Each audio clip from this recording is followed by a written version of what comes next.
Di sini saya ingin menjelaskan tentang apa itu pedagogi. Secara undang-undang, pedagogi adalah kemampuan mengelola pembelajaran peserta didik. Artinya di sini seorang guru harus bisa mengelola pembelajaran dengan baik dan sesuai dengan kondisi peserta didik tersebut.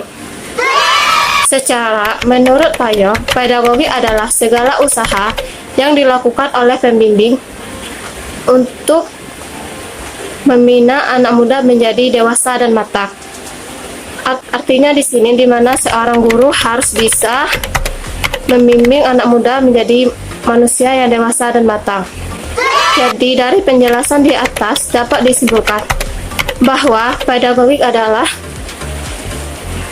pengelolaan yang dilakukan oleh pendidik untuk membimbing anak didik menjadi manusia yang lebih bermanfaat.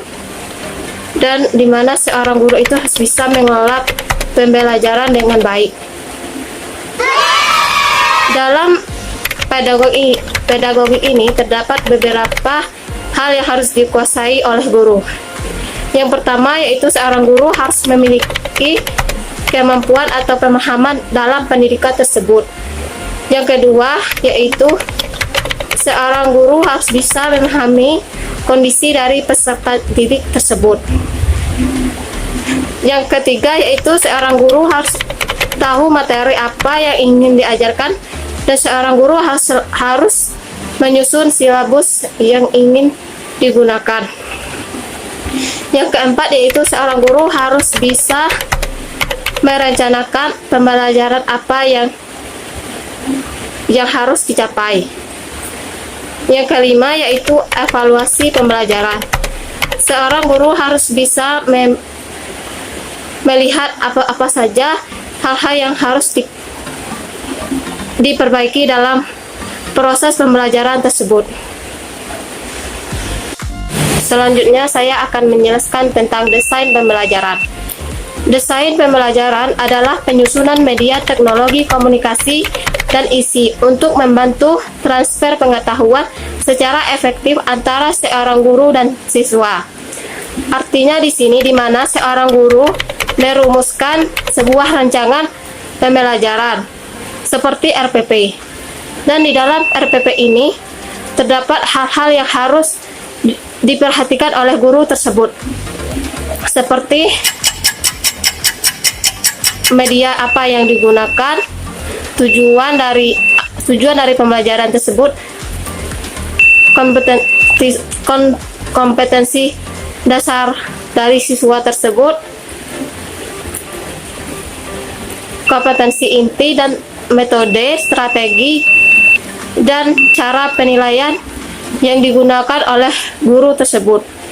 Terdapat beberapa komponen dalam pendidikan tersebut. Yang pertama yaitu tujuan pembelajaran.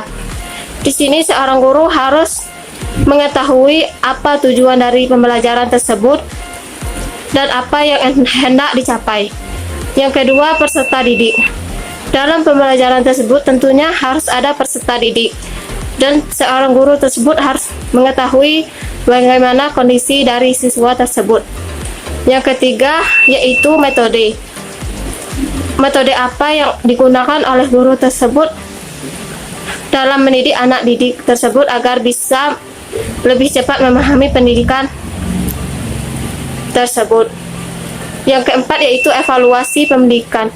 Tentunya di dalam pendidikan harus ada evaluasi. Apa-apa saja yang harus diperbaiki agar pendidikan tersebut bisa dicapai. Selanjutnya, saya akan menjelaskan tentang strategi pembelajaran. Strategi pembelajaran adalah suatu usaha menggunakan strategi yang sistematis yang dilakukan secara efektif untuk mendapatkan prestasi dan juga keberhasilan dalam proses pembelajaran. Artinya di sini di mana seorang guru harus mempunyai strategi-strategi yang cocok di dalam pendidikan tersebut, seperti metode-metode apa yang cocok yang digunakan, dan seorang guru tersebut harus melihat bagaimana kondisi dari siswa-siswanya. Setelah mengetahui kondisi-kondisinya, seorang guru bisa mengetahui metode-metode apa yang cocok dan strategi apa yang bisa digunakan. Model tipe strategi pembelajaran, yaitu yang pertama metode ceramah. Metode ceramah adalah metode di mana seorang guru menjelaskan di depan kelas dan seorang siswa yang harus memperhatikan pembelajaran tersebut. Yang kedua, metode tanya jawab. Metode tanya jawab adalah metode di mana terjadinya tanya jawab antara seorang guru dan siswa setelah melakukan proses pendidikan. Yang ketiga yaitu metode diskusi. Metode diskusi adalah metode di mana seorang guru memberikan beberapa kelompok kepada siswanya. Setelah memberikan kelompoknya, maka seorang guru bisa memberikan materi-materi apa-apa saja yang cocok di dalam kelompok tersebut. Setelah itu, maka seorang guru dan siswa bisa melakukan metode diskusi tersebut. Yang keempat yaitu metode demonstrasi. Selanjutnya, saya akan menjelaskan tentang media pembelajaran. Media pembelajaran adalah alat yang digunakan dalam pembelajaran untuk menyampaikan pesan, ide, gagasan, bahan ajar kepada siswa oleh guru. Di dalam media pembelajaran ini terdapat beberapa fungsi.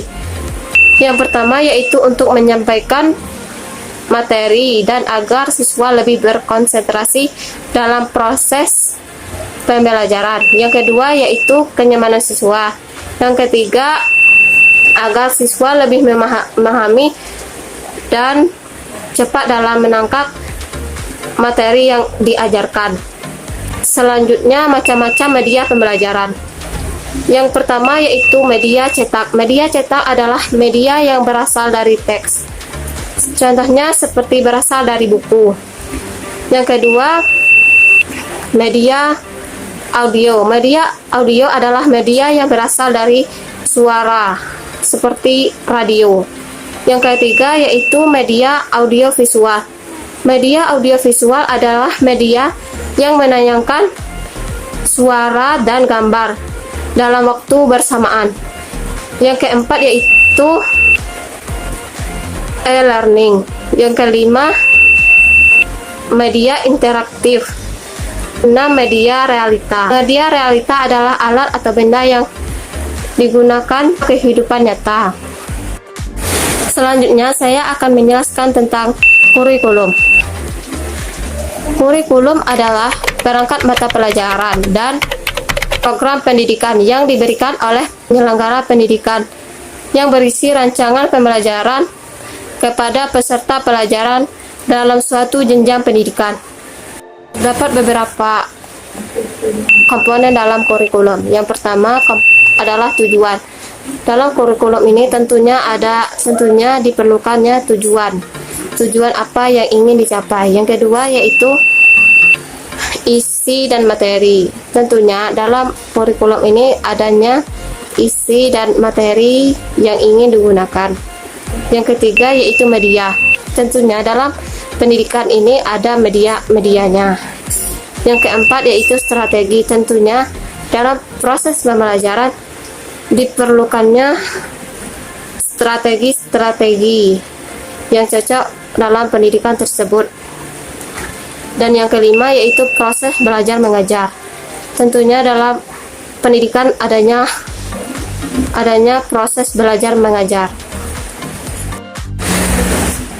Terdapat beberapa fungsi kurikulum. Yang pertama yaitu untuk mencapai tujuan pendidikan. Yang kedua untuk kepala sekolah. Yang ketiga untuk guru. Yang keempat untuk pengawas. Yang kelima untuk institusi. Dan yang keenam untuk masyarakat.